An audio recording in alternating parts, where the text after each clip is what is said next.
അരേ, പത്രിക പൂട്ടിപ്പോയി. നിങ്ങൾ കേട്ടില്ലേ? ആ, കേരളത്തിലെ ചാനലുകളെല്ലാം ചേർന്ന് പത്രിക അങ്ങ് പൂട്ടി.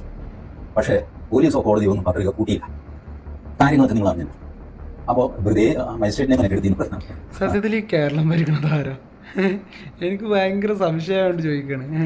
അതായത് പ്രൊട്ടക്സ്റ്റ് ചെയ്ത വിദ്യാർത്ഥികളെ വെടിവെച്ച് കൊല്ലാൻ, അതുപോലെ തന്നെ കൂട്ടബലാത്സംഗത്തിനൊക്കെ ആഹ്വാനം ചെയ്ത മഹാവ്യക്തിയാണ് ഇദ്ദേഹം.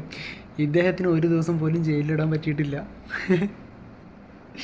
ഇയാൾ പിടിച്ചത് തന്നെ അത്രത്തോളം വിമർശനം കേട്ടിട്ടാണ് ഇത് അദ്ദേഹത്തിനെ അറസ്റ്റ് ചെയ്യണത്. അതുവരെ അറസ്റ്റ് ചെയ്യുന്നില്ല. എന്നിട്ട് ഇപ്പോൾ അറസ്റ്റ് ചെയ്തതുമാണെന്നുണ്ടെങ്കിൽ ഒരു ദിവസം പോലും ജയിലിടാനും പറ്റിയിട്ടില്ല.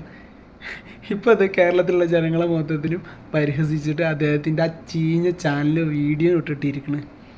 സത്യം പറയുകയാണെന്നുണ്ടെങ്കിൽ ഇവിടെ ഇപ്പോൾ ആരാ ഭരിക്കണത്? വി.ഡി. സതീശൻ സാറാണോ അതോ സവർക്കറിൻ്റെ സാർമാരാണോ എന്നുള്ളതാണ് ഇപ്പം എനിക്ക് സംശയമുള്ളത്.